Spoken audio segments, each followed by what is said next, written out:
Hello everyone, and welcome back to Voxel Tales. I'm still Dan, and this is episode 42, so maybe we'll discover the answer to life, the universe, and everything this time. Who knows? Spoilers, probably not. Right, so, this week I have big plans. Big flat plans, but big ones nonetheless. You see, we've got these lovely buildings here, and right now they're looking out onto a whole lot of nothing. And I intend to fix that. The way I see it, if we want to entice newcomers to Podnik, we need to increase our trading potential. So I'm thinking, we build a village square where traders can sell their wares. Suppose the first job then is to measure out the square with the tried and true block counting method. Actually, I seem to remember that Chisels and Bits has a tape measure we can make. Yeah. So we'll be having one of those. And we'll set it to measure blocks with a magenta guide. Why not? Should make it easier to see. Yes, look at this. We need never rely on Dan's below par counting skills again. Right, what do we got here? 1 block by 1 block.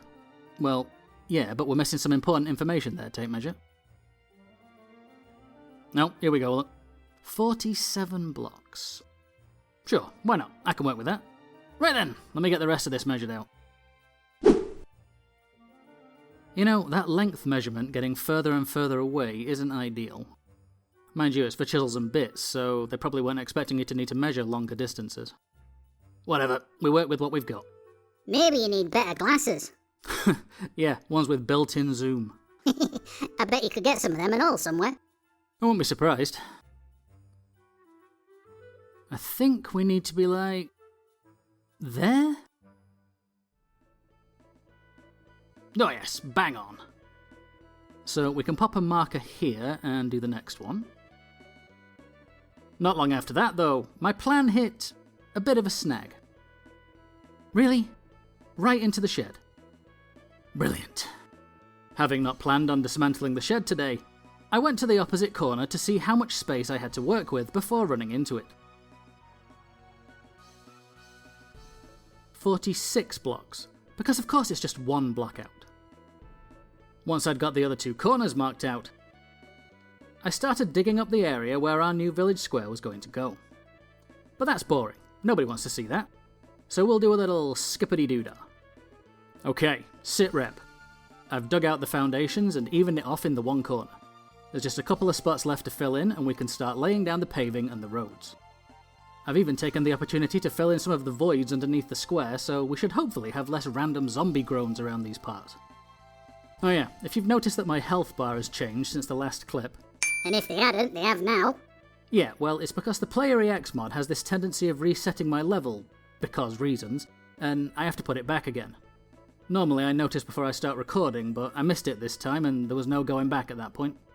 On the plus side, it gives me an excuse to slip in a clip from last week where I used the 44 tomes the mob grinder had spit out since last time.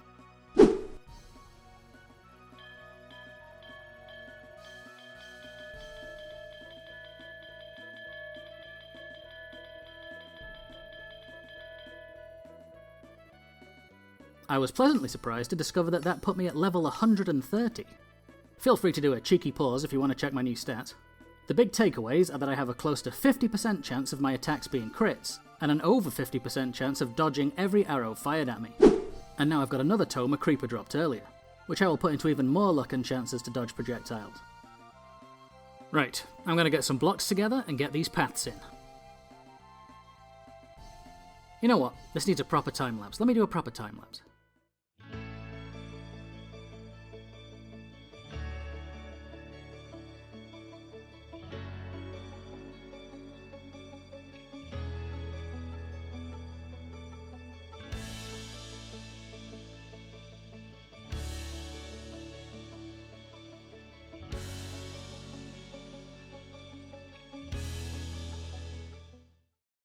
Alright, time-lapse is done. I'm flying, the sidewalks are in. It's not a square. What? It's supposed to be a village square, isn't it? And it ain't, is it? Well, no, but it's only a couple of blocks out. It's not that big of a deal. You say that, but do you believe it? Yes I do. Do you though? Yes! Really though? No. And you're gonna fix it, aren't you? Yeah. And you're not gonna make these nice people watch, are you? No. Right, crack on then. There, I fixed it. Are you happy now? Hey, it's not about me, mate. If you're happy, I'm happy. That's how it works. Yeah, well, to be fair, I am happier with it. And I've just got a load of soapstone and deep slate out of storage. So now I'm going to time-lapse the roads going in. Okay? Okay.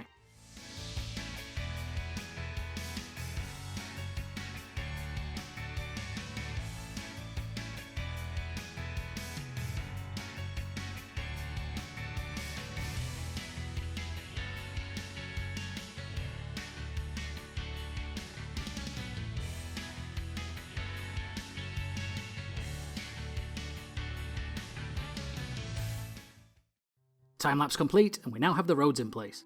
My plan was to go grab a cup of tea and have a think about what to make the actual square out of, but I wanted to show you something first.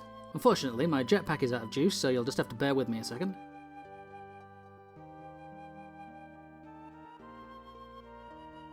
That's more like it.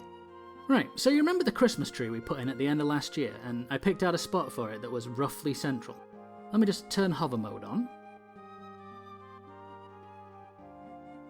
Well, that block down there shows where it was, and it's like 3 blocks off dead centre and only on one axis. That's all. I was just impressed by my guesstimation skills and wanted to share. Back in a tick. Honestly, you turn your back for 5 minutes and suddenly it's chucking it down. Anyway, I've been over in the creative world and decided what to make the square out of at least. So let me just clear us some inventory room, because we'll be needing a fair amount of it. I decided to go with a couple of granite variations, so let's just... Oh, I've only got 2 blocks of granite. Hang on, have I been doing this for 40 odd weeks and only mined 2 blocks of granite? You know what, whatever, there's got to be a way of making some. I can mix nether quartz and diorite, except I know that I don't have any diorite. Oh, here we go, I can compress flint and red sand into granite. So I guess next question is, have I got any red sand? 1 whole block, get in! And it's not even red sand, it's sandstone. Amazing. Right then, how do I make red sand? Looks like crushed up netherrack and regular sand. Alright, you see that I can do, because I made some crushed netherrack once by mistake. Yeah, it's this cinderflower stuff. I've not got a lot, mind. Not an issue though, I've got plenty of sand in storage. I'll just take 4 stacks for now. And likewise, I've got a decent amount of netherrack. So we'll just nip over to the crusher, crush up some more netherrack, and we'll have red sand in no time flat. Right, netherrack goes in. And cinderflower comes out. Unfortunately, after I'd crushed up some more cinderflower, the plan hit a little snag. Okay, little of this, little of that, and red sand. No red sand. Why no red sand?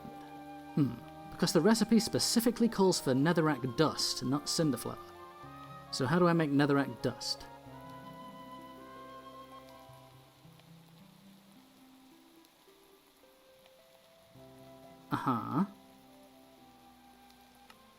Okay, so that's great and all that I can recombine small piles of it into a larger pile of it.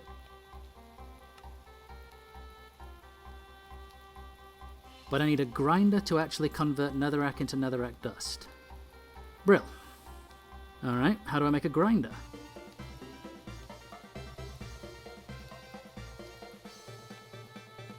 Oh, well, flint and cobblestone are no problem, but basic machine frame and electronic circuit might be more of an issue. A basic machine frame, it turned out, was 8 pieces of refined iron, and refined iron was just re-smelted iron. I'd even made a couple of pieces of it before by accident, so 1 bulk iron re-smelt later, and I had 8 basic machine frames ready to go. Which just left the electronic circuit to get my hands on. Seems straightforward enough. What do I need for insulated copper cables? Copper and rubber. And I get rubber from smelting sap, which I appear to get from rubber trees. Okie dokie. So I grabbed some rubber tree saplings from storage and, assuming that the sap would be renewable, opted to plant them over by the warehouse out of the way for now. Alright, let's get this rubber sap extraction operation on the go. Boosh. Rubber trees go. And I assume there's going to be some kind of tree tapping device. Oh, that looks promising. Is that it? Resin basin. That sounds like something the resin goes in after it's tapped.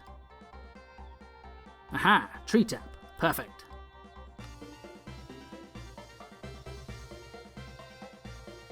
And they don't stack, but that makes sense. I'm going to be sticking it in a tree and leaving it there. I'll make a few so we can have multiple trees tapped at once. I think 4 will do us for now. And tap the tree. Tap the tree. You're not tapping the tree? Oh, you are joking, aren't you? You're not telling me I have to click every individual sap spot on every tree.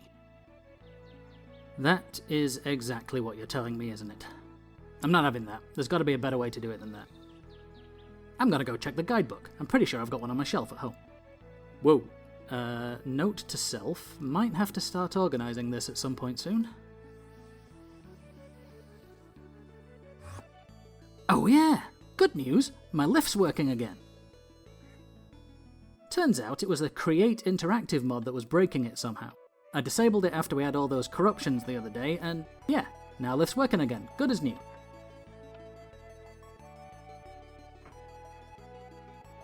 Hi, crew. Are we all behaving? Of course you are. Right, which one of these is the Tech Reborn manual? One fruitless search later established that I, in fact, did not have the Tech Reborn manual, so I went looking for it in the index. On the plus side, I had everything I needed to craft it. On the downside, it was a flipping joke. What, that's it? Are you actually joking right now? Right, I suppose I'll go to the wiki and look it up. Who needs immersion, eh? Okay everyone, I have returned with the knowledge. Turns out that resin basin we saw is exactly what we need. You stick it on a tree and it drains all the available resin. So let's get one built. Looks simple enough besides the drain. What do we need for that? No, well we have all that, just need to flatten some refined iron into plates. Except it wasn't as simple as that. For reasons known only to the mod devs, you can't use a press to flatten refined iron into plates. You can, however, flatten the iron first and then smelt it into refined iron plates. Because you, that's why. So I did. Then used them to make a drain, and used that with some rubber wood to make a resin basin. Right, let's try this sap gathering business again. Chest at the bottom to gather the sap. Resin basin in, and... yes, drain that tree! It wasn't super speedy or anything, but it got the job done. And pretty soon I had enough resin to smelt into the rubber we needed for the cables. The copper cables themselves were just 3 copper ingots for 6, so I made 60 in case we needed them for something else later. And once the rubber had been applied, the electronic circuit and the grinder were just a quick craft away. Right, now all we need to do is get power to this thing. Lucky for me, we still have the alternator from when we were first prattling around with the AE2 stuff. And we just bosh that down there. Boom, immediately powered. At first, my new toy was disappointingly slow. Wow, at this rate I might even get this project finished in the next 1,000 years or so. So while the grinder was doing its thing, I set about gathering materials to make some overclocker upgrades, which could be made from the same cables and circuit we made for the grinder, and 3 of these 10k water coolant cells, which were just buckets of water and 4 pieces of refined iron for 2. And after much grinding, mostly for tree sap if I'm honest. Now that, as they say, is more like it. With my red sand issues permanently solved, I was now able to make some granite. Use my re-chiseled chisel to make a supply of connected granite brick pattern blocks, and finally make a start on laying the village square.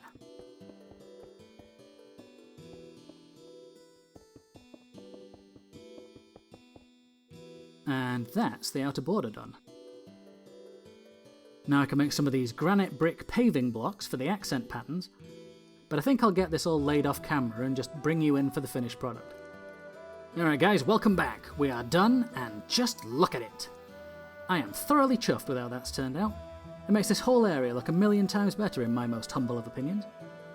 It does look a bit barren at the moment though, so I'm going to jump into my creative design world and work on some decorations. But before I do that, I think it's about time we took down the old Waystone Shrine. It's floated there long enough, I reckon.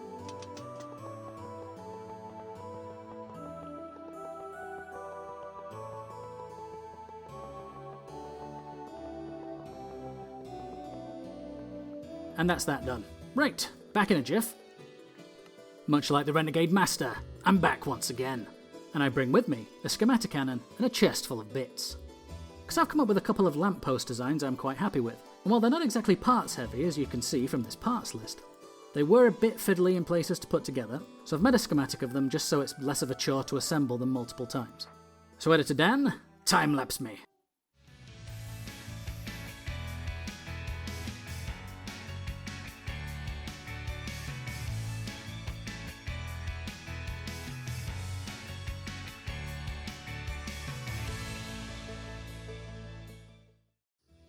Well, what do we reckon?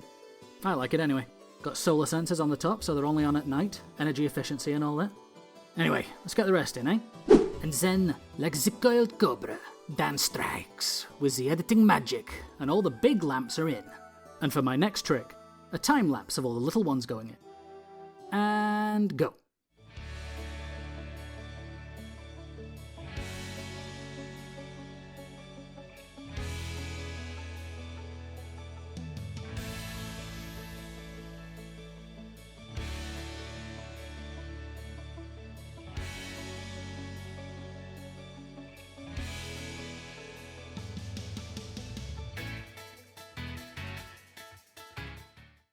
Look at that.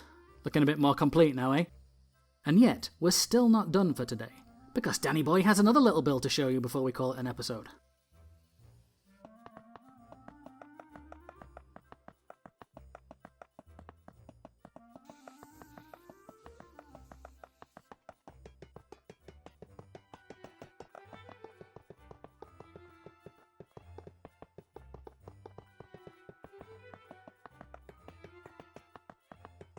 Whew, there we go.